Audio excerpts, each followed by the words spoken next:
আমার আপনার নবীকে আল্লাহ রাব্বুল আলামিন সৃষ্টি করেছেন। আম্মা জানা শাহ সিদ্দিকা রাদিয়াল্লাহু আনহা বলেন, ও দুনিয়াবাসী শুনো, আমার দুইটা সূর্য আছে। একটা সূর্য ফজরের পরে উদিত হয়, আর একটা সূর্য আছে যে সূর্য এশার নামাজের পরে উদিত হয়। সুবহানাল্লাহ। অর্থাৎ এশার পরে যখন আল্লাহর নবী বিশ্ব নবী আমার ঘরে আসেন, আল্লাহর নবী যখন আমার ঘরে আসেন, আল্লাহর নবীর চেহারার আলোয় আমার ঘরটা আলোকিত হয়ে যায়। এমন আলোকিত হয় যে আমি শুয়ের খানা দিয়া তার সুতাটা ঢুকাইতে পারি। সুবহানাল্লাহ। তো আল্লাহ বলেন ওয়াদ-দুহা, ওগো নবীজি দুহার কসম, অর্থাৎ আপনার সৌন্দর্যের কসম। আলোচনা লম্বা করব না, সহজ করে দেই। ওয়াদ-দুহা, ওগো নবীজি এক নাম্বার উদ্দেশ্য হলো আপনার নবুয়তের কসম। ওয়াদ-দুহা, দুহার কসম, অর্থাৎ ওগো নবীজি আপনার সৌন্দর্যের কসম। ওয়াল-লাইলি ইযা সাজা, ওগো নবীজি অন্ধকারাচ্ছন্ন রাত্রির কসম। উদ্দেশ্য হলো ওগো নবী আপনার কালো চুল মোবারকের কসম। সুবহানাল্লাহ। আপনার নবীর চুল দামি কি দামি নয়? আমার আপনার রাসূলের চুল দামি। এ কারণে আল্লাহর নবীকে যখন এরা কষ্ট দিল, আল্লাহ রাব্বুল আলামিন বিশ্ব নবীকে সান্ত্বনা দিয়া, বিশ্ব নবীর গুণগুলাকে নিয়া আল্লাহ কসম খায়া রাসূলকে সান্ত্বনা দে। নবী গো, উম্মে জামিলের কথায়, মক্কার মুশরিকদের কথায় আপনি মনঃক্ষুণ্ণ হয়েন না। আমি আল্লাহ আপনার পক্ষে সূরা দুহা নাযিল করে শুরুতে দামি দামি দুইটা জিনিসের কসম খায়া 3 নম্বর আয়াতে ওদের দাঁড়ানো জবাব দিয়া দিলাম। সুবহানাল্লাহ। মা ওয়াদ্দাকা রাব্বুকা ওয়া মা ক্বালা। ওরা বলেছিল, মুহাম্মদ তোমার আল্লাহ কি তোমাকে পরিত্যাগ করেছে? তোমার আল্লাহ কি তোমাকে ছেড়ে দিয়েছে? আল্লাহ বলেন, নবী গো কসম খায়া বললাম, না না না, আপনার রব আপনাকে পরিত্যাগ করে নাই, আপনাকে ছেড়ে দেয় নাই। অতএব এদের কথায় আপনি মনঃক্ষুণ্ণ হইয়েন না। আল্লাহ নবীকে সান্ত্বনা দেন। এবার পরে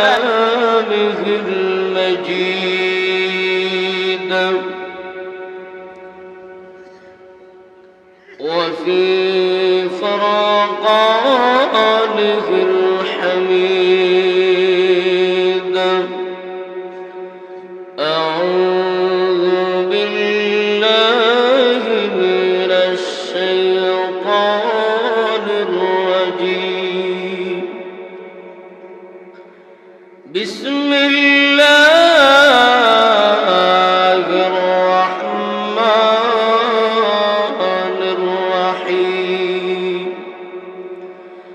والضحى والليل إذا سجى ما ودعك ربك وما قلى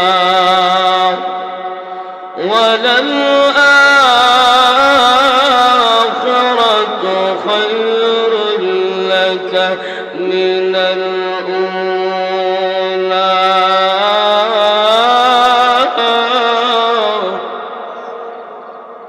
ولسوف يعطيك ربك فترضى.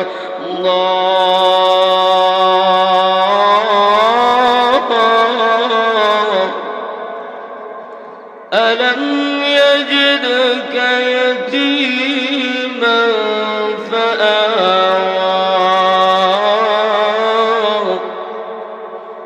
ووجدك عائلا فأغنى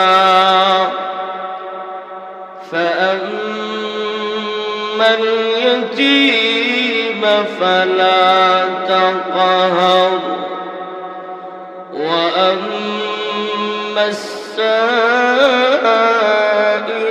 فلا تنهر وأما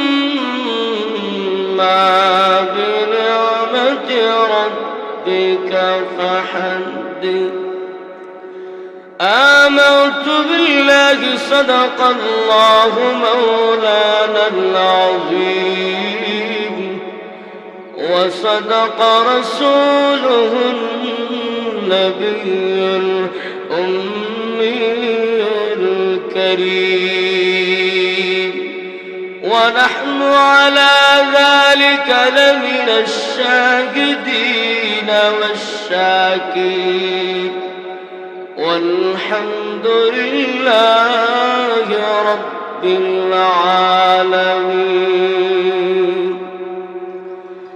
توحيدك أمانة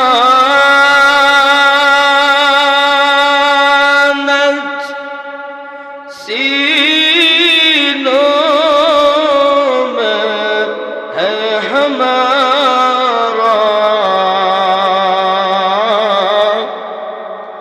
آسان ہی مٹھانا نام و نشان ہمارا بلغ العلا بکمالہ كشف الدجى بجماله حسنت جميع خصاله صلوا عليه وآله لا إله إلا الله لا إله إلا الله لا إله إلا الله سبحان الله والحمد لله لا إله إلا الله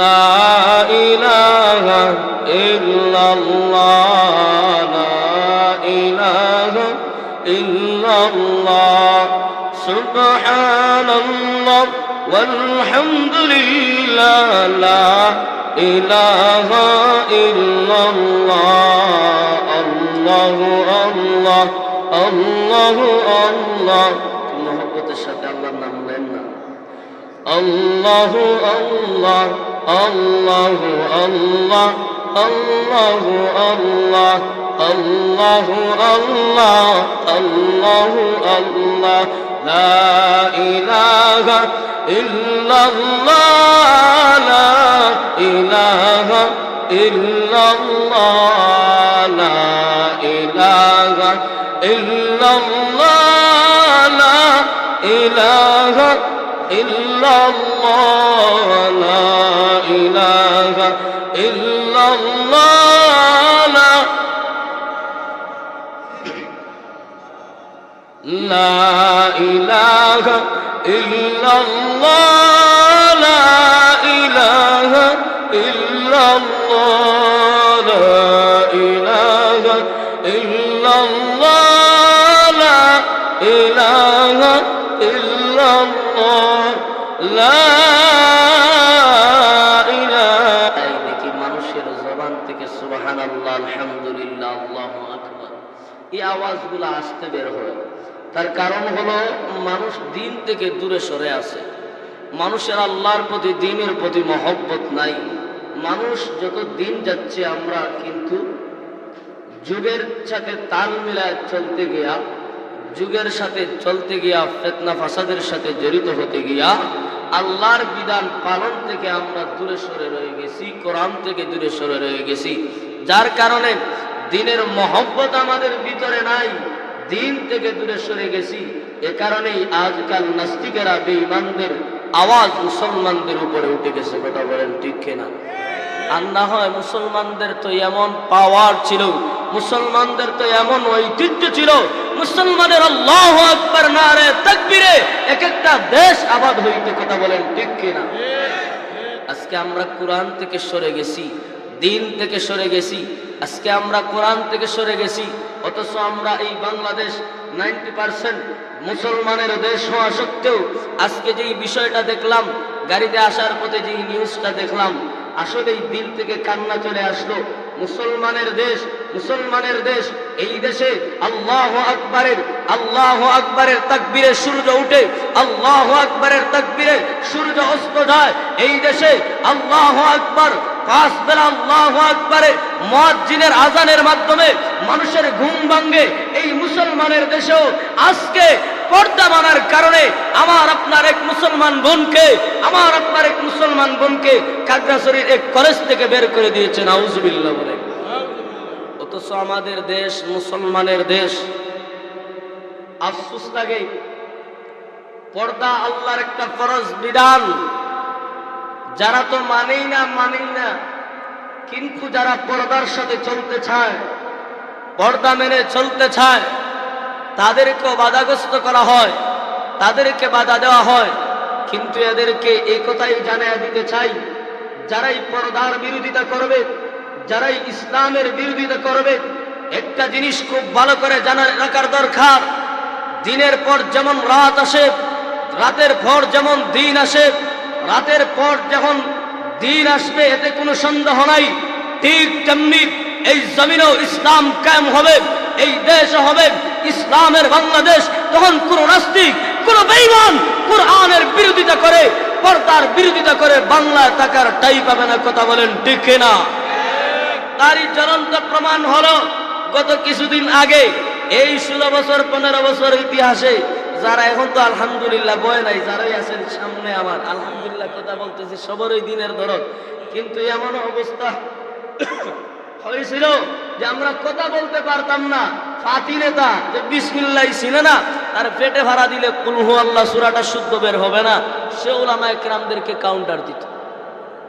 কিন্তু যে কথা বলতে চাই, যাদের ক্ষমতা, যাদের পাওয়ার পাইয়া, যাদের উস্তাদি পাইয়া উলামায়ে কেরামদেরকে হেনস্থা করত, ইসলামপন্থীদেরকে হেনস্থা করত, যারা কোরআনের পক্ষে অবলম্বন করত, যারাই হক পক্ষে চলতো, হকের পথে চলতো, এদেরকে বাধাগ্রস্ত করত। কিন্তু আমার আল্লাহ গত আগস্টের 5ই গণজাগরণের মাধ্যমে, কলেজের ছাত্রর মাধ্যমে, ইউনিভার্সিটির ছাত্র ভাইদের মাধ্যমে, উলামায়ে কেরামের মাধ্যমে, জনসাধারণের মাধ্যমে আমার আল্লাহ এই বেঈমানদেরকে, এই জালেমদেরকে এমন ভাবে পরাজিত করেছেন, এমন ভাবে নেস্তনাবুদ করে দিয়েছেন। আগামী প্রজন্মদের জন্য আল্লাহ রাব্বুল আলামিন এই জালিমকে শাস্তি দিয়া, গদি থেকে সরাইয়া, লাঞ্ছনার সাথে সরাইয়া আগামী প্রজন্মের জালেমদেরকে আল্লাহ শিক্ষা দিয়েছেন। কথা বলেন ঠিক কিনা? কিন্তু দুঃখ লাগে, এদের এখনো শিক্ষা হয় নাই। গত 5ই আগস্ট যে স্বৈরাচার থাকতে পারে না, যারা দিনের পর দিন জুলুম করেছে, যারা ইসলামপন্থীদের উপর জুলুম করেছে, এরাও টিকতে পারে নাই। এই দেশের যুবকেরা, এই দেশের আমার স্কুল পড়ুয়া ছাত্র ভাইয়েরা, এই দেশের সাদা দাড়িওয়ালা মুরব্বীদের দোয়ার ফসলে আমার দেশের যুবকদের মাধ্যমে, ছাত্র জনতার মাধ্যমে ফ্যাসিবাদ মুক্ত হয়েছে। আল্লাহ ফ্যাসিবাদকে মুক্ত করেছে। কিন্তু বর্তমান সময়ে ওই খাগড়াছড়ির যেই বেঈমানেরা, যেই নাস্তিক বেঈমানদের দূষরেরা, আমার বোন খাগড়াছড়ির শিক্ষার্থী, যে নাকি একজন প্রেগনেন্সি মহিলা, যে মহিলার গর্ভে 3 মাসের বাচ্চা, সে তার অপরাধ কি? সে পর্দা অবস্থায় কেন পরীক্ষায় গেল? সে বলতেছে যে দেখেন আমার পর্দা আমি লঙ্ঘন করতে পারবে না, চাইলে আপনি কোনো একজন মহিলা টিচার দেন, সে আমার চেহারা দেখবে। ওই সময়ের প্রিন্সিপাল যে আছে সে বলে না, তোমাকে এটা করতে দেওয়া হবে না, তোমার চেহারাই দেখাতে হবে। একটা পর্যায়ে পুলিশ আইনা, এই বাংলাদেশের আগের কথা নয়, 15 বছরের কথা নয়, বর্তমান সময়ের আজকের কথা। আমার দেশের মুসলমানের কন্যাকে তার হিজাব পরার কারণে টেনে হেঁচড়ে যে লাঞ্ছনার শিকার করেছে। স্পষ্ট জানায় দিতে চাই, এই দেশ হিন্দুত্ববাদীর দেশে পরিচালিত করার যদি স্বপ্ন কেউ দেখে, তাদের স্বপ্নই দেখে যাবে, কখনো তাদের সেই স্বপ্ন বাস্তবায়ন হবে না। কথা বলেন ঠিক কিনা? ওরা চাচ্ছে হিন্দুত্ববাদ প্রতিষ্ঠিত করতে, ইহুদি খ্রিস্টানদের কালচার, কৃষ্টি কালচার বাংলায় পরিচালিত করতে। কিন্তু ভালো করে শুনে রাখার দরকার যে ও বেঈমানেরা, তোমরা যে গরুর মুখ খাও, আমরা কিন্তু ওই গরু আস্তে গিলে খাই। কথা বলেন ঠিক কিনা? অতএব আমার বাংলার দিকে যদি কেউ চোখ তুলে তাকায়, আমার মুসলমানের দিকে যদি কেউ চোখ তুলে তাকায়, আমার মুসলমান মেয়ে পর্দা করবে, তার পর্দার দিকে যদি কেউ চোখ তুলে তাকায়, তার চোখেই বাংলার মুসলমান উপরে ফেলে দিবে। কথা বলেন ঠিক কিনা? অতএব মুসলমান ইমানকে ধারণ করতে হবে, ইমানের পক্ষে থাকতে হবে, উলামায়ে কেরামের পক্ষে থাকতে হবে। উলামায়ে কেরাম নামাজের কথা বলবেন, উলামায়ে কেরাম দ্বীনের কথা বলেন, উলামায়ে কেরাম তাবলীগের কথা বলবেন, উলামায়ে কেরাম মসজিদের কথা বলবেন, উলামায়ে কেরাম মাদ্রাসার কথা বলবেন। সব সময় উলামায়ে কেরামের সাথে থাকবেন। উলামায়ে কেরাম যদি ডাক দেয় কোন বেঈমান আমার আপনার নবীকে নিয়ে গালি দেয়, আমার আপনার নবীকে নিয়ে ব্যঙ্গ করে, আর ওই সময় যদি তোমার আর আমাকে যদি আমার রক্ত দিয়া আমার নবীর ইজ্জত হেফাজত করতে হয়, তখন মুসলমান উলামায়ে কেরামের ডাকে কারা কারা মাঠে নামতে রাজি কথা বলেন, আছেন কিনা নাই হাত না দেখান। আল্লাহ প্রত্যেককে কবুল করেন, সকলে বলেন আমিন। আল্লাহ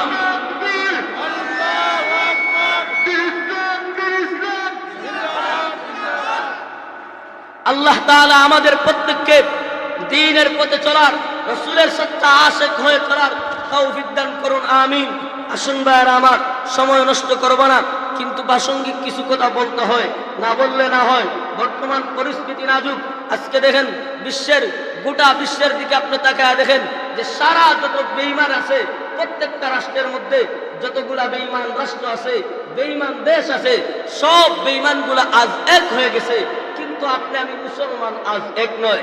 আজকে মুসলমানের ভিতরে পরস্পরের মধ্যে দ্বন্দ্ব, আজকে মুসলমানের ঘরে ঘরে সমস্যা, আজকে মুসলমান এক মায়ের পেটের দুই ভাই, এই দুই ভাইয়ের মধ্যে মিল নাই, মহব্বত নাই। একই মসজিদে নামাজ পড়ে, পাশের বাড়ির লোক তার সাথে দ্বন্দ্ব লাগায় রাখছে।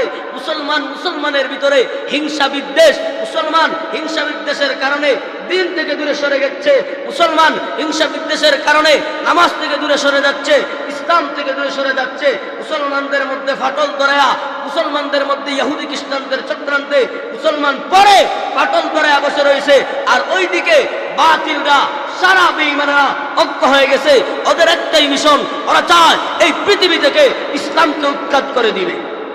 আল্লাহর রাসূল বলেন, আল কুফরু মিল্লাতু ওয়াহিদা, কত সমস্ত কুফর শক্তি হলো একটা শক্তি, যারা সব সময় এক হয়ে যাবে। এদের একটাই টার্গেট, এরা চাইবে ইসলামকে শেষ করে দেওয়া।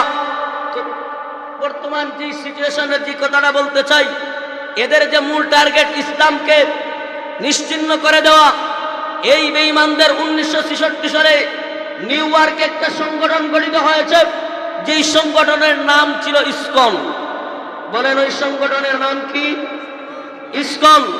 আমরা বলতে চাই, যদিও বিগত সরকার চলে গেছে, যে ভাই বা যারাই দেশ চালক, আমাদের মাথা ব্যথা নাই। আমাদের মাথা ব্যথা ওই সময় যদি কেউ কোরআনের উপর আঘাত করে, যদি কেউ নামাজ পড়তে বাধা দেয়, যদি কেউ দাড়িওয়ালা মুসলমানের উপর দাড়ির কারণে আক্রমণ করে, তখন আমি আর আপনি চুপ থাকতে পারবো না। তখন যদি সে আমার বাবা হয়, তাকে সাথ দিব না, কারণ আমি মুসলমান। আমার নবীর সুন্নতকে নিয়ে কথা বলবা, তোমাকে ছাড় দেওয়া যাবে না। কথা বলেন ঠিক না? তো যে কথা বলতে চাই, ইসলামের মূল টার্গেট হলো ইসলামকে পৃথিবী থেকে মুছে ফেলা। 1966 সালে নিউ ইয়র্কে এই সংগঠন গঠিত হয়, কিন্তু বহিরাগত বিশ্বের প্রায় দেশ এদের সংগঠনকে বিলুপ্ত করে দিয়েছে, গ্রহণ করে নাই। কিন্তু মুসলমানের দেশ হওয়া সত্ত্বেও গত সরকারের আমলে এদের স্থান পেয়েছে। আসলে কি বলবো, এরা যে কতটুকু ইসলাম বিরোধী ছিল তার জ্বলন্ত প্রমাণ হলো এই ইসকন।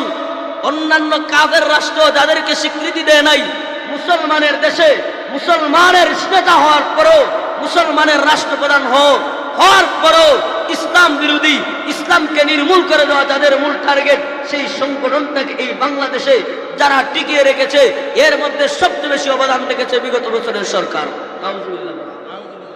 ওই বেঈমানের মূল টার্গেট ছিল ইসলামকে মিটায় দেওয়া, দিন থেকে মানুষকে সরায় ফেলা।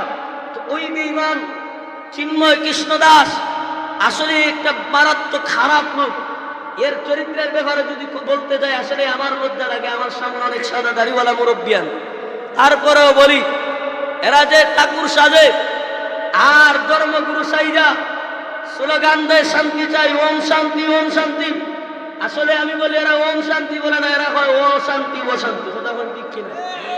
এরা ওম শান্তি, শান্তি চাই, শান্তি চাই বলে না, বরং ওম শান্তি, ওম শান্তির ভিতরে এরা বলে অশান্তি অশান্তি।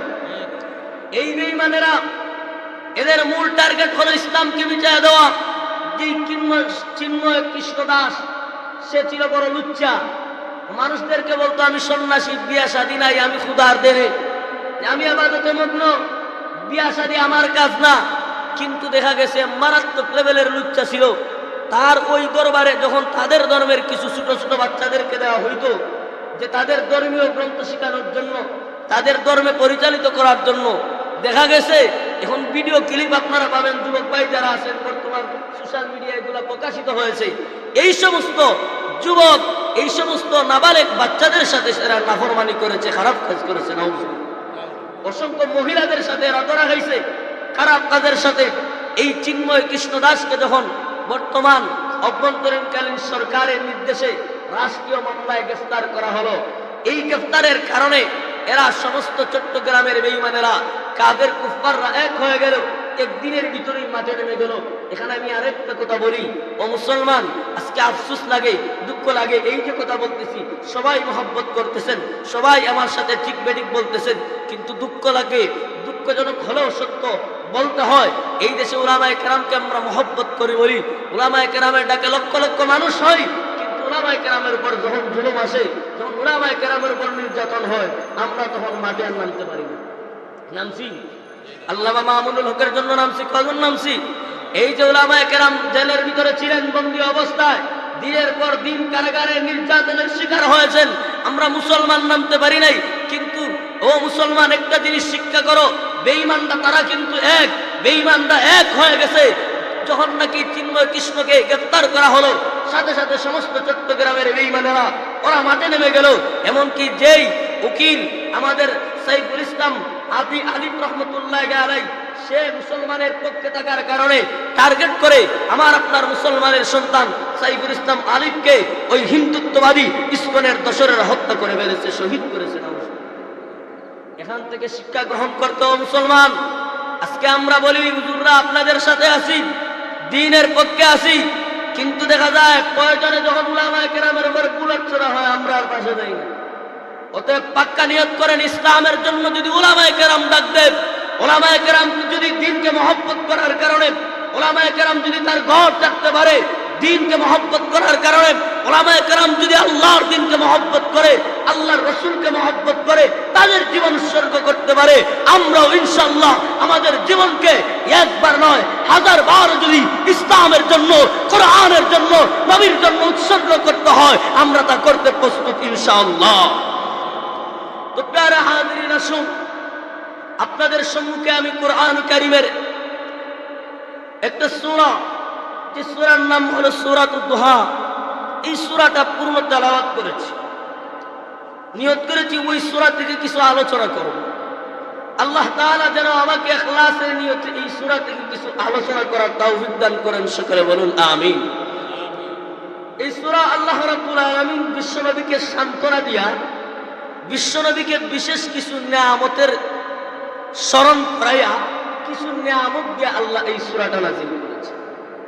এই সূরার ছোট্ট একটা আমল বলি, তাফসীরের কিতাবে পাওয়া যায়, যদি কারো কোনো জিনিসপত্র হারায়া যায়, আর যদি 41 বার ইন্না লিল্লাহ পড়ে, আর সূরা দুহা 7 বার পড়ে, এবং সবসময় ইন্না লিল্লাহ ইন্না লিল্লাহর উপর আমল করে, আল্লাহর উপর ধৈর্য ধারণ করে সবর করে, আশা করা যায় ওই ব্যক্তি আমল করার কারণে তার হারানো মালটা ফিরে পাবে। সুবহানাল্লাহ। এই যে সূরা, এই সূরা 11 খানা আয়াত আছে এবং 102টা অক্ষর বিশিষ্ট সূরা। এই সূরা মূলত আল্লাহর রাসূলকে সান্ত্বনা দিয়া, বিশ্বনবী মুহাম্মদুর রাসূলুল্লাহ সাল্লাল্লাহু আলাইহি ওয়াসাল্লামের বিশেষ কিছু নিয়ামতের কথা আল্লাহ স্মরণ করে রাসূলকে সান্ত্বনা দিয়ে এই সূরাটা নাযিল করেছে। আসুন ছোট্ট করে এই সূরার শানে নুজুলটা জানি। অনেকটা শানে নুজুল আছে, এর মধ্যে একটা শানে নুজুল হইল আল্লাহ রাসূল সাল্লাল্লাহু আলাইহি ওয়াসাল্লাম প্রতিদিন রাত্রিবেলা তাহাজ্জুদের নামাজ পড়তেন। রাত্র হলে রাসূল তাহাজ্জুদের নামাজ পড়তেন আর কোরআন তেলাওয়াত করতেন। এই তেলাওয়াতটা বেঈমানরা শুনতে পেত। হঠাৎ রাসূল অসুস্থ হয়ে পড়লেন, 2 দিন বা 3 দিন অথবা কিছুদিন রাসূল তাহাজ্জুদের নামাজ আর পড়তে পারেন নাই অসুস্থতার কারণে। এবার এরা তো আর বুঝতে পারতেছে যে মুহাম্মদুর রাসূলুল্লাহ উঠে না, নামাজ পড়ে না। এবার ওই একজন মহিলা উম্মে জামিল, রাসূলের আপন চাচী, আবুল আহাবের বউ, আবার নবীজির বিয়াইও লাগে সম্পর্কে। সে আইসা বলে, ও মুহাম্মদ, তোমার কাছে যে একটা শয়তান আসতো সে কি তোমাকে পরিত্যাগ করেছে? নাউজুবিল্লাহি মিন যালিক। অর্থাৎ রাসূলের কাছে যে কোরআন নিয়ে আসতো জিবরাইল, সে জিবরাইলকে বলে কি শয়তান, নাউজুবিল্লাহ। অথচ সেই ফেরেশতার ব্যাপারে আল্লাহ কোরআন বলে, নাযালা বিহির রূহুল আমিন।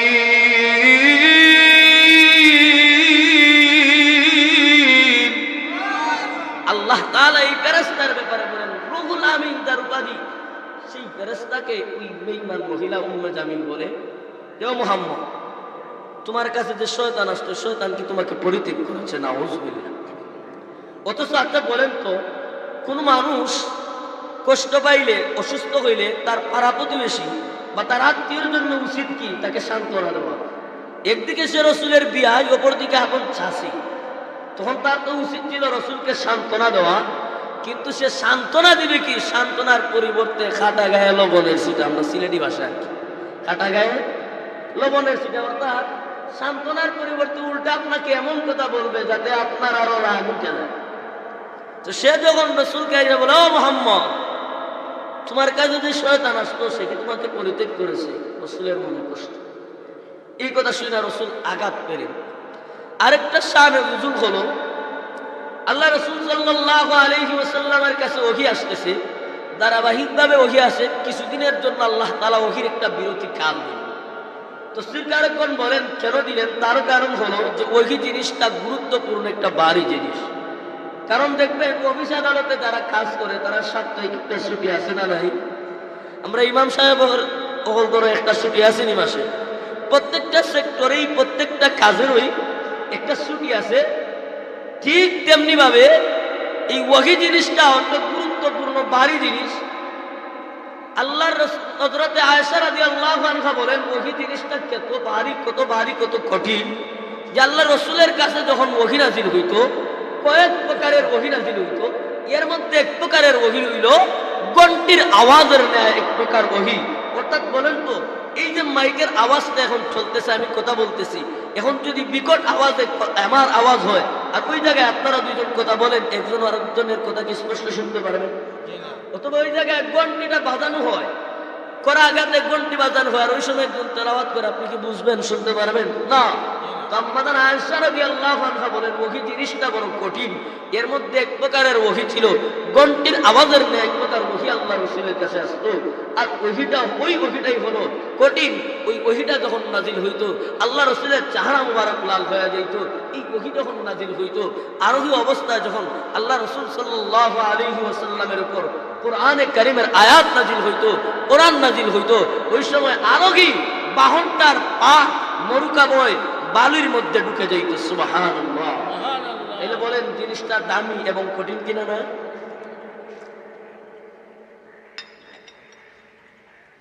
তো এই জিনিসটা দামি একটা জিনিস, এ কারণেই আল্লাহ তাআলা ওহীর একটা বিরতি কাল দিলেন। কিন্তু রসুলের মনে আকাঙ্ক্ষা যে কখন জিবরাইল আসবে, কখন আল্লাহ তাআলার পক্ষ থেকে ওহী নাজিল হইবে। রসুল কিন্তু অপেক্ষার প্রহর গুনতেছেন, আকাশের দিকে তাকায় আছেন যে কখন আমার কাছে জিবরাইল আসবে, কখন ওহী নাজিল হইবে। এই চিন্তায় হযরত রাসূল কারীম সাল্লাল্লাহু আলাইহি ওয়াসাল্লাম দিন পার করছেন। আবার অপর দিকে আবুল আহাব সহ মক্কার বেঈমানেরা আয়েশা আল্লাহ রাসূলকে বলে, ও মুহাম্মদ, তোমার আল্লাহ কি তোমাকে পরিত্যাগ করেছে? উম্মে জামিলা আবার বলে, ও মুহাম্মদ, তোমার কাছে যে শয়তান আসতো মনে হয় সে তোমাকে পরিত্যাগ করেছে, তোমার আল্লাহ তোমাকে ছেড়ে দিয়েছে। এদের এমন মন কথা শুই না, তীরযুক্ত কথা যখন রসুল শুনলেন, আমার আপনার রসুলের মনে আঘাত লাগলো। আল্লাহ রসুল আকাশের দিকে তাকায়া কান্না জড়িত কণ্ঠে অপেক্ষা করতেছেন, আল্লাহ কখন জানি আপনি ওহী পাঠাইবেন। যখন এরা আমার রসুলকে নিয়ে তিরস্কার করলো, রসুলকে নিয়ে কটূক্তি করলো, রসুলকে তীরযুক্ত কথা বইলা কষ্ট দিল, সাথে সাথে আল্লাহ রাব্বুল আলামিন বিশ্ব নবী মুহাম্মদুর রাসূলুল্লাহর শানে সূরা দুহা নাযিল কইরা এই নাস্তিক, এই উম্মে জামিল সহ মক্কার মুশরিকদের দাঁত ভাঙা জবাব দেয়া দিলেন। সুবহানাল্লাহ। আল্লাহ ডেকে বলেন, ও জিবরাইল, আমার নবীর মনে কষ্ট আমি আল্লাহ বরদাস্ত করতে পারি না। মক্কার উম্মে জামিল সহ বেঈমান মুশরিকেরা আমার নবীকে তিরস্কার করে, আমার নবীকে মনঃক্ষুণ্ণ করে আমার নবীকে এমন কথা বলে রাসূল কষ্ট পায়। জিবরাইল যাও, এই মুহূর্তে আমি আল্লাহর পক্ষ থেকে কোরআনে কারীমের সূরা দুহানিয়া আমার নবী মুহাম্মদুর রাসূলুল্লাহকে সান্ত্বনা দাও আর জানা দাও আমি আল্লাহ আমার বন্ধুকে বলি নাই, আমার বন্ধুর পক্ষে আমি আল্লাহ আসি। আমার বন্ধুর পক্ষে সূরা নাযিল করে এই মুশরিকদের দাঁত ভাঙা জবাব দিয়া দিলাম। সুবহানাল্লাহ। আল্লাহ রাব্বুল আলামিন সূরা দুহা নাযিল করলেন। এই সূরা দুহা নাযিল করে শুরুতে আল্লাহ দামি দামি দুইটা জিনিসের কসম খায়া 3 নম্বর আয়াতে আল্লাহ রাব্বুল আলামিন জিবরাইলের মাধ্যমে জানা দেন, ওগো নবীজি উম্মে জামিলের কথা আপনি মনঃক্ষুণ্ণ হয়েন না। ওগো নবী, উম্মে জামিল একটা 3% মহিলা, উম্মে জামিল একটা খারাপ মেয়ে। আসলে এই উম্মে জামিল একটা বড় খারাপ মেয়ে, কারণ এই পৃথিবীর মধ্যে 3 জন মহিলা 3% খারাপ। একজন হইল নূহ আলাইহিস সালামের স্ত্রী, আরেকজন দাউদ আলাইহিস সালামের স্ত্রী, আর আরেকজন হইল এই উম্মে জামিল আবুল আহাবের বউ। এরা হইল নারী কুলের শিরোমণি, অর্থাৎ দুষ্ট নারীদের শিরোমণি, খারাপ নারীদের শিরোমণি। এই হলো উম্মে জামিল। তো আল্লাহ বলেন, ওগো নবীজি আপনি উম্মে জামিলের কথায় মনঃক্ষুণ্ণ হয়েন না গো, মক্কার মুশরিকদের কথাই মনঃক্ষুণ্ণ হয়েন না। ওরা আপনাকে বলেন আপনার আল্লাহ আপনাকে পরিত্যাগ করেছেন, ছেড়ে দিয়েছেন। না গো নবী না, আমি আল্লাহ আপনাকে পরিত্যাগ করি নাই, আমি আল্লাহ আপনাকে ছেড়ে দিই নাই, বরং আমি আল্লাহ আপনার পক্ষে সূরা দুহা নাযিল করে দামি দামি দুইটা জিনিসের কসম খায়া 3 নম্বর আয়াতে জানা দিলাম, মা ওয়াদ্দাকা রাব্বুকা ওয়া মা ক্বালা।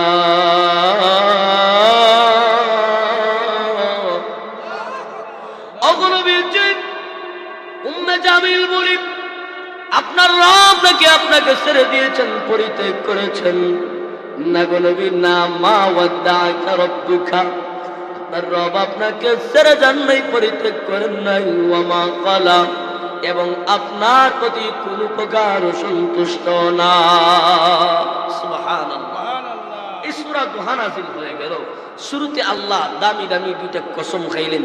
এখন জানবো দুইটা কসম কি এবং কসম কেন খাইলেন, আল্লাহ কসম খাইলেন কেন, কসম কি, কসমের উদ্দেশ্য কি। পরবর্তীতে এদের জবাব দিলেন। এই যে 3 নম্বর আয়াত বললাম, কি জবাব, পরবর্তী রাসূলকে সান্ত্বনা কিভাবে দিলেন, এই সম্পর্কে বিস্তারিত অল্প সময় আলোচনার চেষ্টা করব। আসুন তাইলে কসম খাইছেন কয়টা, একটু জোরে বলেন, একটু জোরে বলেন। এতক্ষণ তো কথা বলছেন আলহামদুলিল্লাহ, আমার আলহামদুলিল্লাহ আলোচনায় পিছপা বাড়ছে আপনাদের উৎসাহ দিকা। তো কসম কয়টা, 2টা। এখন প্রশ্ন হলো, কসম তো মানুষ খায়, যখন আমার কথা আপনি বিশ্বাস করবেন না, তখন আমার কথাটা আপনাকে বিশ্বাস করানোর জন্য আমি কসম খায়া বলবো যে আল্লাহর কসম ভাই আমার কথাটা বিশ্বাস করে আমি এই কাজটা করছি, এরকম বিষয় না। তাইলে কি আল্লাহর কথা মিথ্যা? নাউজুবিল্লাহ। তাইলে আল্লাহ কসম খাইলেন কেন? মুফাসসিরিনে কেরাম বলেন 2 জবাব। এক জবাব হলো মানুষের আদত হইল কসম খাইলে এই জিনিসটার গুরুত্ব দেয়, বেশি গুরুত্ব দেয়, এ কারণে আল্লাহ কসম খাইলেন যাতে মানুষ গুরুত্ব দেয়। 2 নম্বর জবাব হইল আপনার আমার মতো দুর্বল ঈমানওয়ালাদের ঈমানকে আল্লাহ মজবুত করার জন্য কসম খায়া নবীর শান বর্ণনা কইরা আল্লাহ রাসূলের শানে সূরা নাযিল করে 2টা কসম খাইছেন। সুবহানাল্লাহ। এখন হইল কসম 2টা, কসম কি? 1 নম্বর আল্লাহ বলেন ওয়াদ-দুহা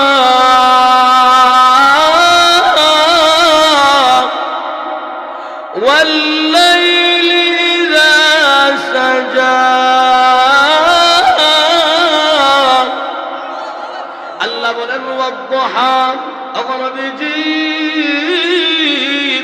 দুহার কসম অর্থাৎ পূর্বাহ্নের কসম, ওয়াল-লাইলি ইযা সাজা, ওগো নবীজি পূর্বাহ্নের কসম এবং রাত্র যখন অন্ধকারাচ্ছন্ন হয় অন্ধকার রাতের কসম, এই দুইটা কসম খাইয়া আল্লাহ নবীকে সান্ত্বনা দিয়া বলেন মা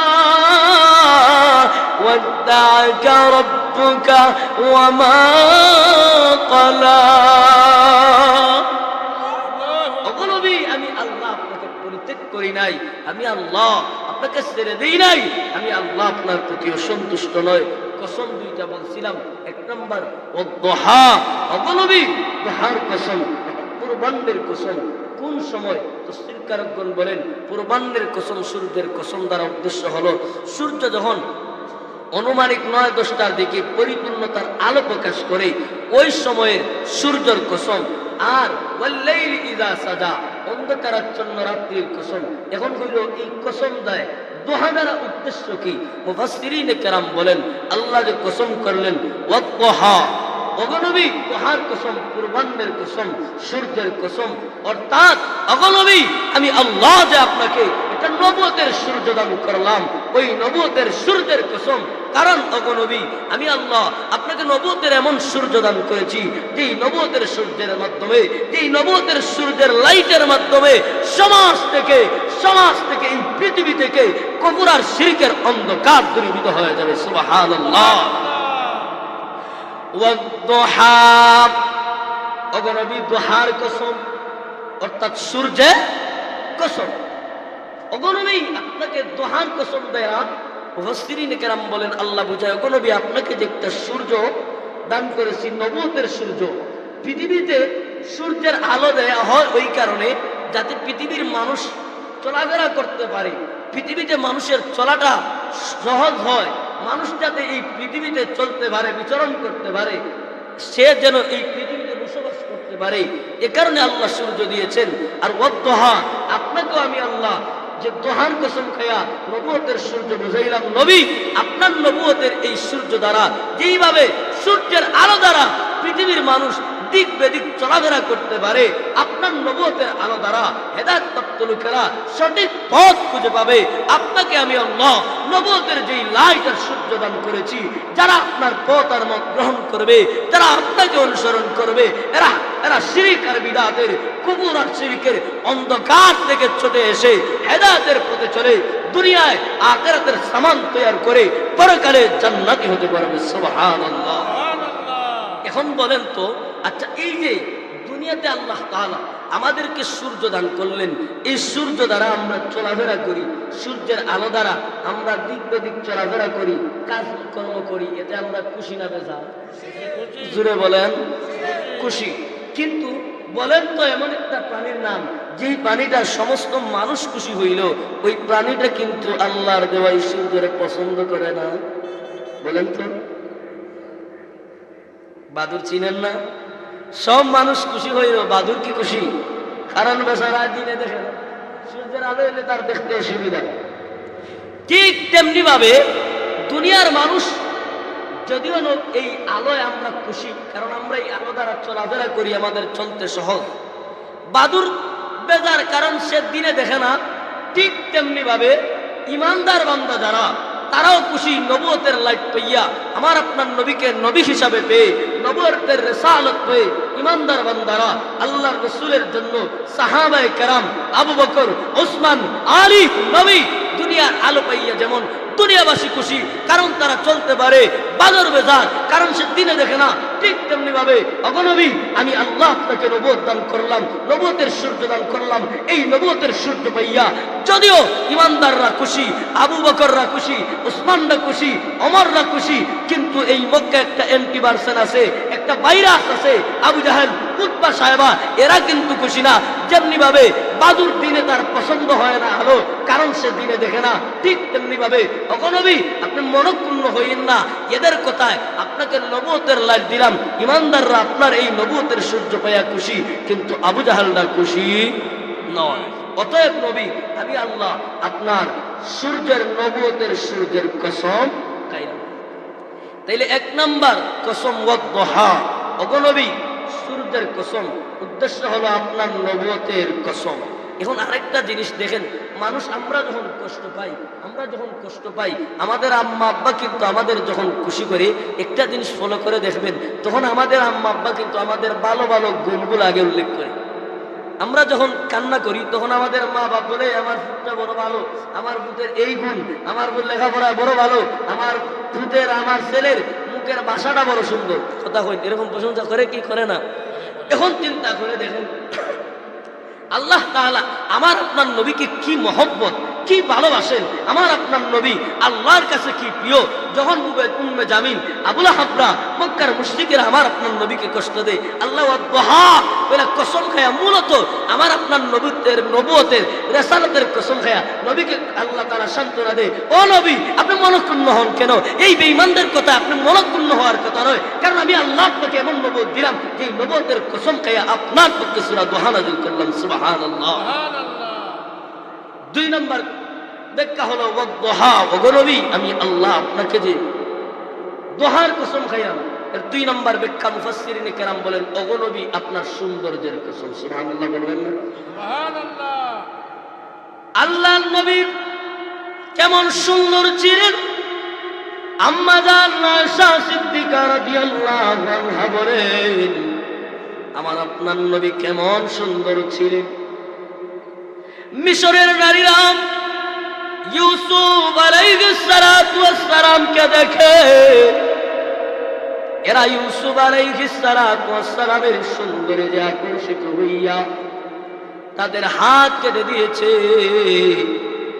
আর দুনিয়ার মানুষ শোনো, যদি আমার নবীকে ওই মিশরের নারীরা আমাদের নবীকে দেখতো, তাইলে ইউসুফের কারণে হাত কেটেছে, আঙ্গুল কেটেছে। আমার আপনার নবীকে দেখলে হাত নয়, বরং মিশরের নারীরা তাদের কলিজাটা পর্যন্ত কেটে ফেলতো। সুবহানাল্লাহ। এমন সুন্দর করে আল্লাহ রাব্বুল আলামিন আমার আপনার নবীকে আল্লাহ রাব্বুল আলামিন সৃষ্টি করেছেন। আম্মা জান আয়েশা সিদ্দিকা রাদিয়াল্লাহু আনহা বলেন, ও দুনিয়াবাসী শুনো, আমার দুইটা সূর্য আছে। একটা সূর্য ফজরের পরে উদিত হয়, আর একটা সূর্য আছে যেই সূর্য এশার নামাজের পরে উদিত হয়। সুবহানাল্লাহ। অর্থাৎ এশার পরে যখন আল্লাহর নবী বিশ্ব নবী আমার করে আসেন, আল্লাহর নবী যখন আমার ঘরে আসেন, আল্লাহর নবীর চেহারার আলোয় আমার ঘরটা আলোকিত হয়ে যায়। এমন আলোকিত হয় যে আমি শুয়ের খানা দিয়া তার সুতাটা ঢুকাইতে পারি। সুবহানাল্লাহ। তো আল্লাহ বলেন ওয়াদহা, ওগো নবীজি দোহার কসম, অর্থাৎ আপনার সৌন্দর্যের কসম। আলোচনা লম্বা করব না, সহজ করে দেই। ওয়াদহা, ওগো নবীজি এক নাম্বার উদ্দেশ্য হলো আপনার নবুয়তের কসম। ওয়াদহা, দোহার কসম, অর্থাৎ ওগো নবীজি আপনার সৌন্দর্যের কসম। ওয়াল্লাইলি ইযা সাজা, ওগো নবীজি অন্ধকারাচ্ছন্ন রাত্রির কসম। উদ্দেশ্য হলো ওগো নবী আপনার কালো চুল মোবারকের কসম। সুবহানাল্লাহ। আপনার নবীর চুল দামি কি দামি নয়? আমার আপনার রাসূলের চুল দামি। এ কারণে আল্লাহর নবীকে যখন এরা কষ্ট দিল, আল্লাহ রাব্বুল আলামিন বিশ্ব নবীকে সান্ত্বনা দিয়া বিশ্ব নবীর গুণগুলাকে নিয়া আল্লাহ কসম খায়া রাসূলকে সান্ত্বনা দে, নবী গো উম্মে জামিলের কথায়, মক্কার মুশরিকদের কথায় আপনি মনঃক্ষুণ্ণ হয়েন না। আমি আল্লাহ আপনার পক্ষে সূরা দোহা নাযিল করে শুরুতে দামি দামি দুইটা জিনিসের কসম খায়া 3 নম্বর আয়াতে ওদের দাঙ্গা জবাব দেয়া দিলাম। সুবহানাল্লাহ। মা ওয়াদ্দাকা রাব্বুকা ওয়া মা ক্বালা, ওরা বলেছিল মুহাম্মদ তোমার আল্লাহ কি তোমাকে পরিত্যাগ করেছে? তোমার আল্লাহ কি তোমাকে ছেড়ে দিয়েছে? আল্লাহ বলেন নবী গো কসম খায়া বললাম না না না, আপনার রব আপনাকে পরিত্যাগ করে নাই, আপনাকে ছেড়ে দেয় নাই, অতএব এদের কথায় আপনি মনক্ষুণ্ণ হইয়েন না। আল্লাহ নবীকে সান্ত্বনা দেন, এবার পরে রাত আবার রাসূলকে সান্ত্বনা দেন। আল্লাহ বলেন, নবী গো, এখনো বুঝি আপনার মন খারাপ উম্মে জামিলের কথায়, মুশরিকদের কথায় বুঝি আপনার মনে কষ্ট, আপনার দিলে আঘাত লাগছে। বন্ধু, আপনি জানেন না আমিও আপনাকে কত মহব্বত করি। অন্যান্য পয়গম্বরেরা আমি আল্লাহকে রাজি আর খুশি করার জন্য পয়গম্বর ইব্রাহিম আগুনের মধ্যে ঝাঁপ দিছে আমি আল্লাহকে রাজি আর খুশি করার জন্য। এইভাবে পূর্ববর্তী নবীগণ আমি আল্লাহকে তারা ভালোবাসি, আমি আল্লাহকে পাওয়ার জন্য, আমি আল্লাহকে রাজি আর খুশি করার জন্য তাদের জীবন বিলায় দিয়েছি। আর আমি আল্লাহ আপনাকে মহব্বত করি গো, আপনাকে খুশি করার জন্য আমি আল্লাহ পাগল পারা হয়ে থাকি। এজন্য গো নবী, আমি আল্লাহ আপনাকে খুশি করার জন্য সূরা দুহা নাযিল করে বলতেছি, মা ওয়াদ্দাআকা রাব্বুকা ওয়া মা ক্বালা। ও নবী, আমি আল্লাহ আপনাকে পরিত্যাগ করি নাই, ছেড়ে দেই নাই, আপনার প্রতি অসন্তুষ্ট না। এরপরও আপনার মনে যদি কষ্ট থাকে নবী, কষ্ট নিয়েন না, শুনেন সান্ত্বনার বাণী। ওয়ালাল আখিরাতু খায়রুল লাকা মিনাল উলা।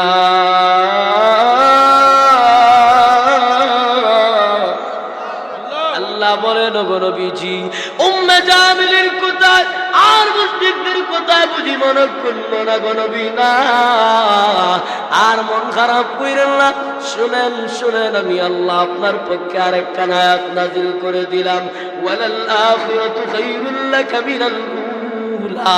ওগো নবী, আপনার উলার চাইতে আখির বালা, অর্থাৎ প্রথমের চাইতে আপনার শেষ বালা, প্রথমের চাইতে আপনার শেষ কল্যাণকর। অর্থাৎ ওগো নবীজি, ওয়ালাল আখিরাতু খায়রুল লাকা মিনাল উলা।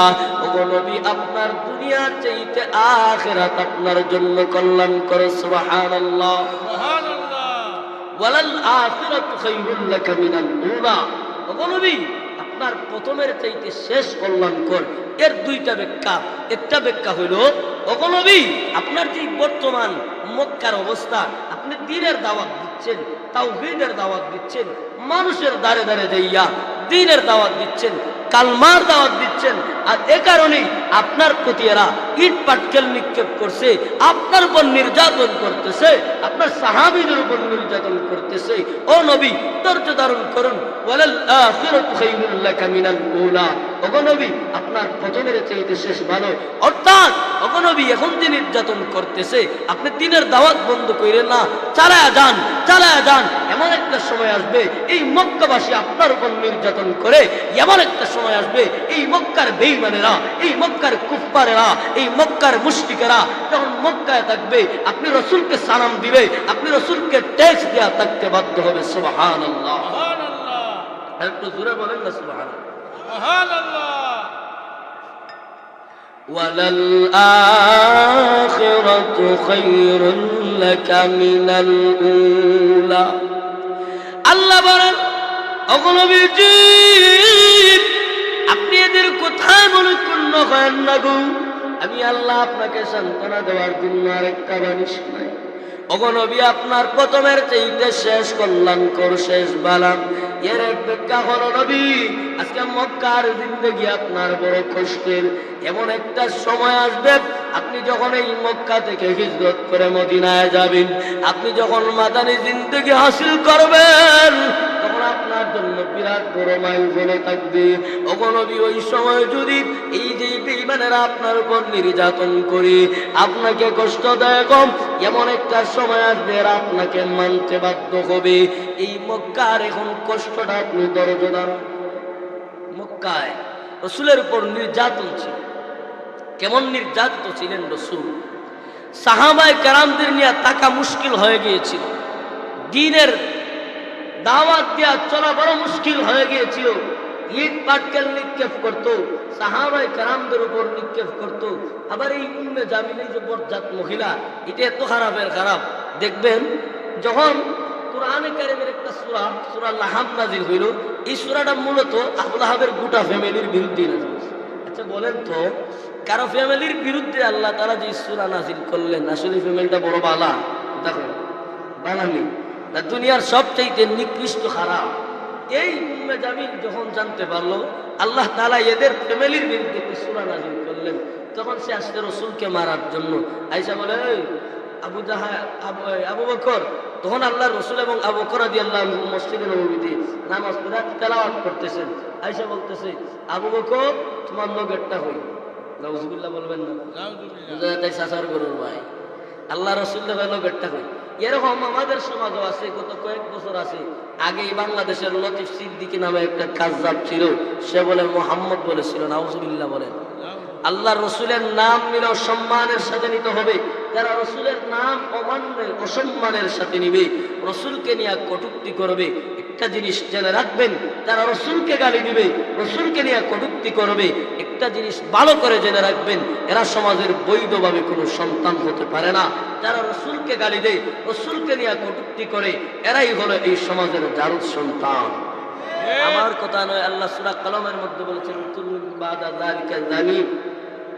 কোরআনে কারিমের তাফসীরে মুফাসসিরিনে কেরাম আসিফুল্লাহ কেরামদেরকে জিজ্ঞাসা, জানিম শব্দের ব্যাখ্যা লিখছেন, জানিম বলা হয় জারুদ সন্তানকে। তাইলে এখন আপনারা প্রশ্ন করতে পারেন, এর তো দেখা যায় বাপ আছে, হে আল্লাহ রাসূলকে গালি দিছে, কিন্তু যাই না রাখেন এর বাপ আছে ঠিক, কিন্তু এটা ফরমালিটি সাতাশরুফ।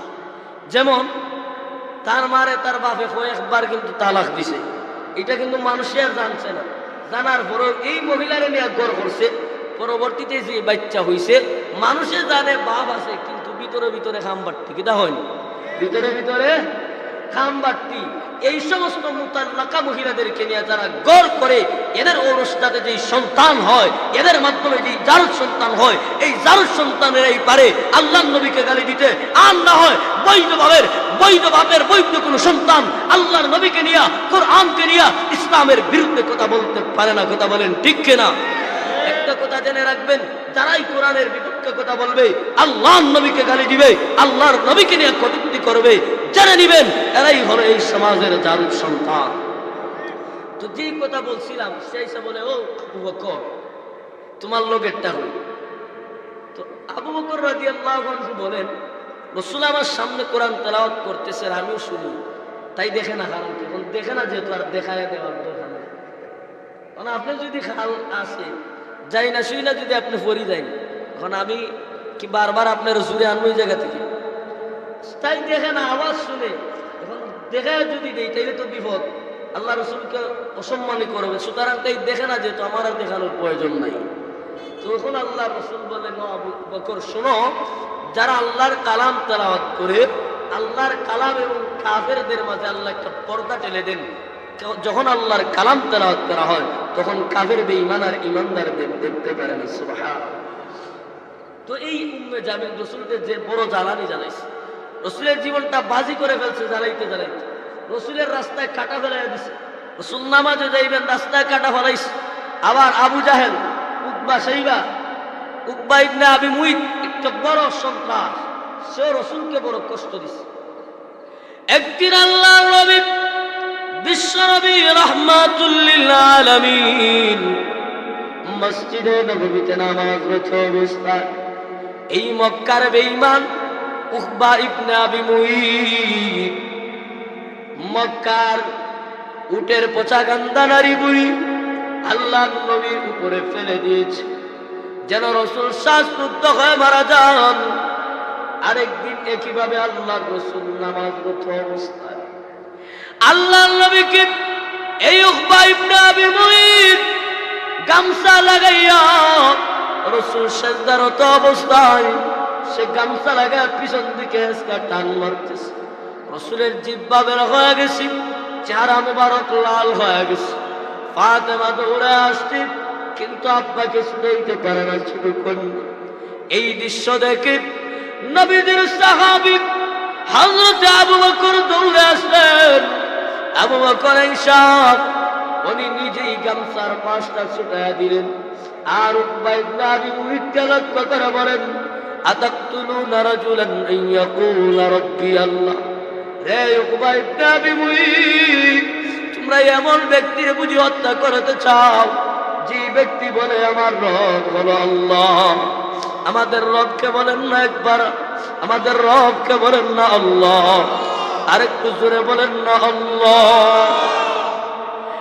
এবার আবু বকর বললেন, রে উকবা ইবনে আবি মুঈত, তুমি এমন ব্যক্তিকে আক্রমণ করে এমন ব্যক্তিকে তোমরা মেরে ফেলতে চাও যেই লোক বলে আমার রব আল্লাহ, যে তোমাদের ধন সম্পদ ধ্বংস করে নাই রে, কেন তার উপরে তো জুলুমান নির্যাতন?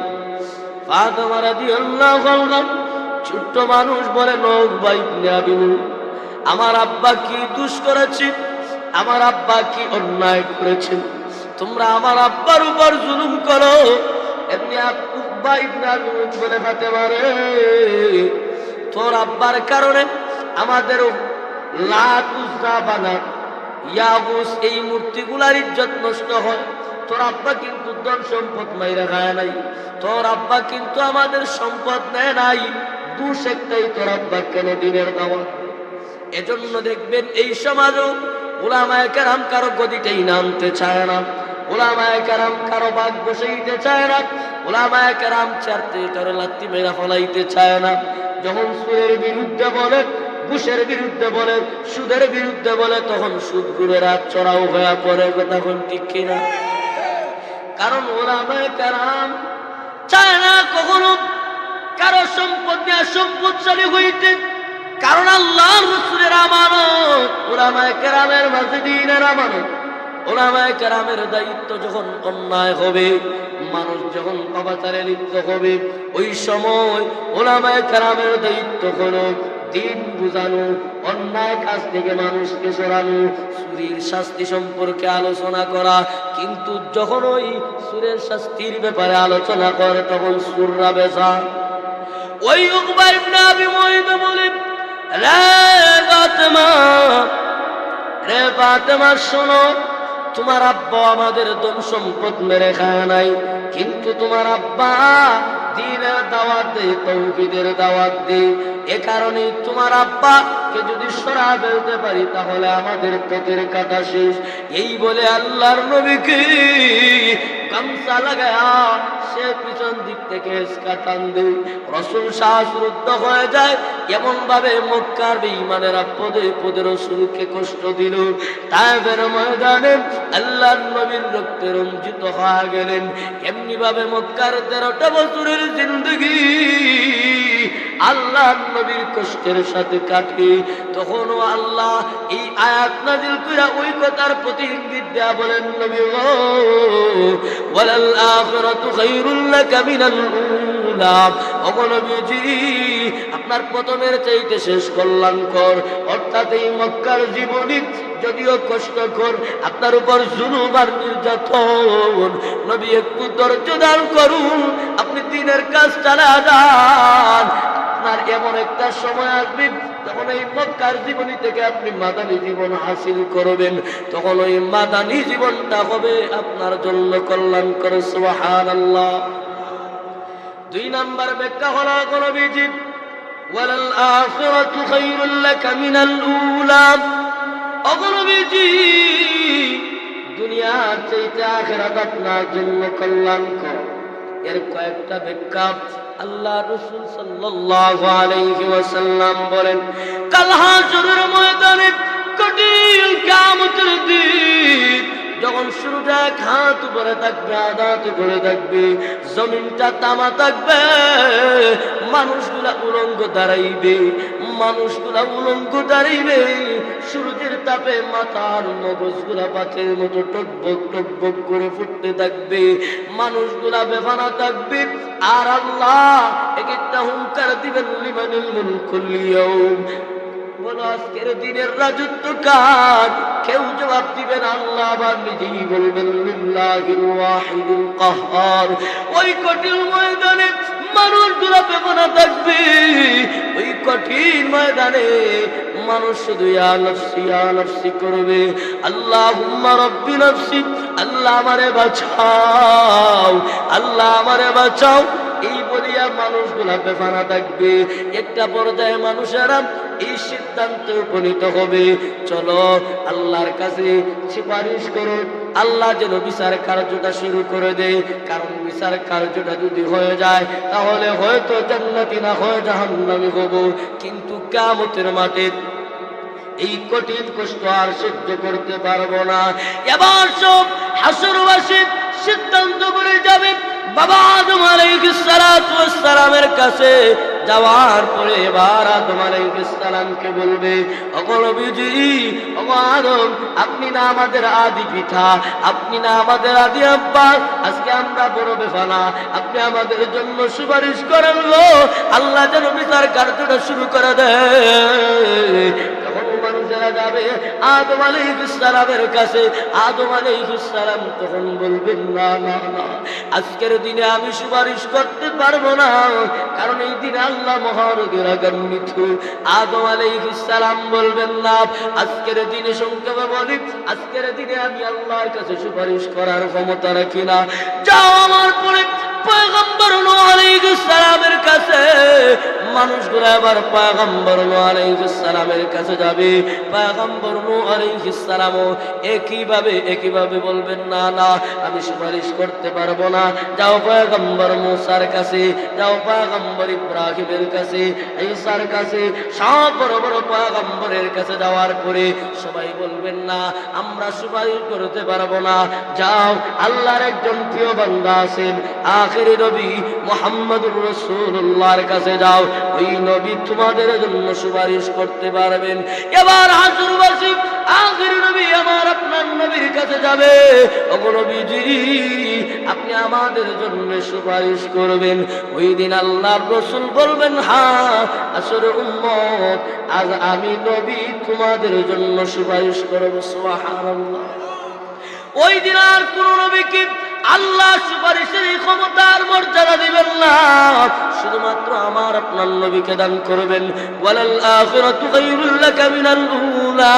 ওগো নবী, দুনিয়ার চেয়ে আখিরাত আপনার জন্য কল্যাণকর। কেমনে আখিরাত কল্যাণকর? এক নাম্বার, আখিরাতে আমার আপনার নবীকে আল্লাহ শাফাআতে কুবরা দান করবেন। সংক্ষেপে বলে শেষ করে নেই। দুই নাম্বারে আমার আপনার নবীকে আল্লাহ রাব্বুল আলামিন মাকামে মাহমুদ দান করবেন। আর কোন নবীকে স্থান এই মর্যাদা দিবেন না। তিন নাম্বারে আমার আপনার নবীকে আল্লাহ রাব্বুল আলামিন হাউজে কাউসার দান করবেন। আর কোন নবীকে আল্লাহ রাব্বুল আলামিন হাউজে কাউসার দান করবেন না, শুধুমাত্র আমার আপনার নবীকে দান করবেন। চার নাম্বারে আমার আপনার নবীকে প্রশংসার পতাকা দান করবেন। পয়গম্বরেরা আল্লাহর প্রশংসা করবে, আল্লাহ তৃপ্তি লাভ করবেন না, শুধুমাত্র আমার আপনার নবীর প্রশংসায় মহান আল্লাহ হাসরের ময়দানে প্রশংসিত হবে। সুবহানাল্লাহ। ওয়ালাল আখিরাতু খায়রুল লাকা মিনাল উলা। ওগো নবী, দুনিয়ার চাইতে আখিরাত আপনার জন্য কল্যাণকর। এর অনেক ব্যাখ্যা। তো আরেক ব্যাখ্যা হলো, ওগো নবী, এই দুনিয়ায় আপনি দ্বীনের দাওয়াত দিচ্ছেন, কষ্ট স্বীকার করতেছেন, ধৈর্য ধারণ করেন। নবী, আপনি যখন দুনিয়া ত্যাগ করে আখিরাতের জীবনে পদার্পণ করবেন, ওই দুনিয়ার চাইতে আখিরাত আপনার জন্য কল্যাণকর। জান্নাত আছে, জান্নাতের নাজ নেয়ামত আছে। এই কথা বইলা পরবর্তীতে আরেকটা সংক্ষেপে শেষ করে দিই। আল্লাহ সান্ত্বনা দিলেন, ওয়ালা সাউফা ইউতিকা রাব্বুকা ফাতারদা। ওগো নবী, অচিরেই আপনার রব আপনাকে এমন দান করবেন যে আপনি সন্তুষ্ট হয়ে যাবেন। এই আয়াতে হযরত আলী রাদিয়াল্লাহু আনহু বলেন যে কাল কিয়ামতের ময়দানে আল্লাহ রাসূল উম্মতের জন্য সিজদায় পড়ে কাঁদবেন, আল্লাহ আমার উম্মতরে বাঁচাও, আমার উম্মতরে আপনি জাহান্নামে দিয়েন না। ওই সময় আল্লাহ রাব্বুল আলামিন আমার আপনার নবীর সুপারিশ গ্রহণ করে আল্লাহ রাসূলকে বলবেন, ইরফা রাসাকা ইয়া হাবিবি, ওগো নবী, আপনার মাথা উঠান, আপনার মাথা উঠান, আর ওয়াসআল তুতা ওয়াসমা তুশাফা। ওগো নবী, আপনি আজকে যা চান আমি আল্লাহ আপনার চাওয়া পূরণ করব। ওগো নবী, আপনি সুপারিশ করেন, আপনার সুপারিশ আমি আল্লাহ গ্রহণ করব। এই হোক, এই সান্ত্বনা দিয়া এবার তিনটা নিয়ামতের কথা স্মরণ করেছেন। এক নম্বর, আল্লাহ বলেন, ওগো নবী, আমি আল্লাহকে আপনাকে এতিম অবস্থায় পাই নাই, অতএব মন খারাপ করেন কেন?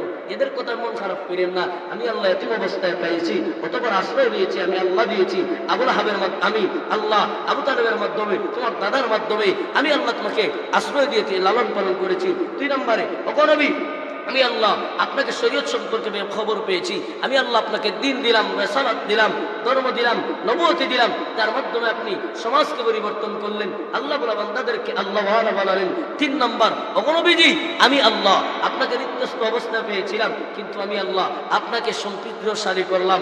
এরপরে আল্লাহ 3টা উপদেশ দিলেন, অগণবী আপনি কখনো সাইলদেরকে দমক দিবেন না, যারা চায় আল্লাহর রাস্তায় যারা সাহায্য চায় এদেরকে দমক দিবেন না, ইয়েতিমদেরকে আপনি দমক দিবেন না, কারণ আপনি ছিলেন ইয়েতিম, ইয়েতিমের মাথায় হাত বুলাইয়া দিবেন। অগণবী আপনি আপনার রবের প্রশংসা করেন, আপনার রবের নিয়ামতের শুকরিয়া আদায় করেন।